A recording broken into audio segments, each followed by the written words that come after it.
This is Tom Salemi for OIS-TV. Happy to have Avedro here presenting its story and delivering some news during AAO. Thank you for joining us, gentlemen.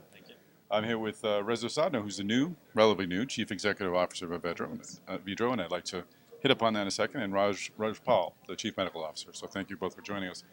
Reza, let's talk about you first. What led you to take the opportunity to lead this company? We've been following this story for a long time at OIS. It's got some exciting opportunities.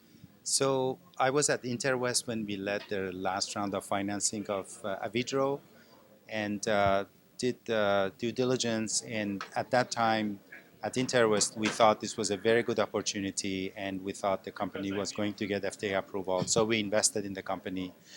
And when the opportunity came to come and run the company, I already knew about the company and I thought the company had the opportunity to go beyond keratoconus and develop new markets.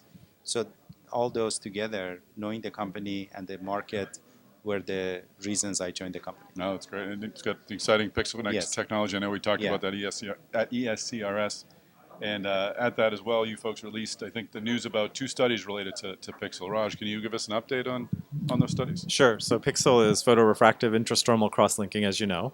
It comes from an understanding that focally cross-linking a portion of the cornea allows the remainder of the cornea to adjust shape, and that allows us to achieve flattening, which is what we're studying right now, and myopia.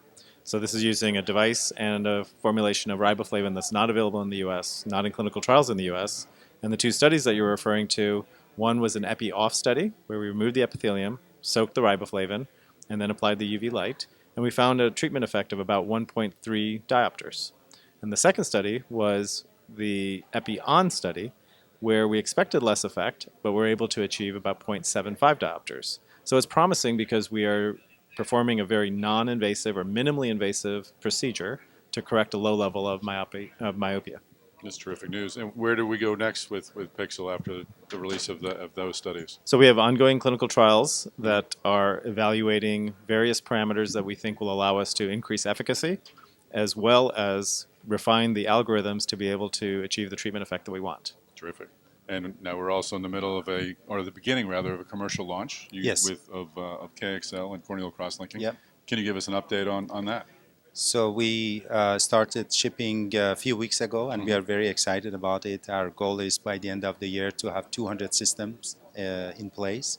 That's going very well. So that has been one of the activities at Avedro, expanding our manufacturing. So we are moving to a new building and hiring people.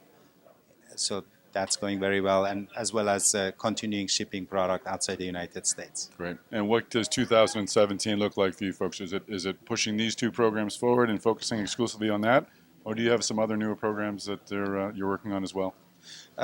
Definitely our priorities are keratoconus commercialization and conducting the studies that Raj talked about on myopia. Beyond that, there are other applications, so we are in the process of doing our 3-year planning. But there will be more clinical studies coming in the U.S. for the myopia and the other applications, whether it's hyperopia or presbyopia. This is a platform.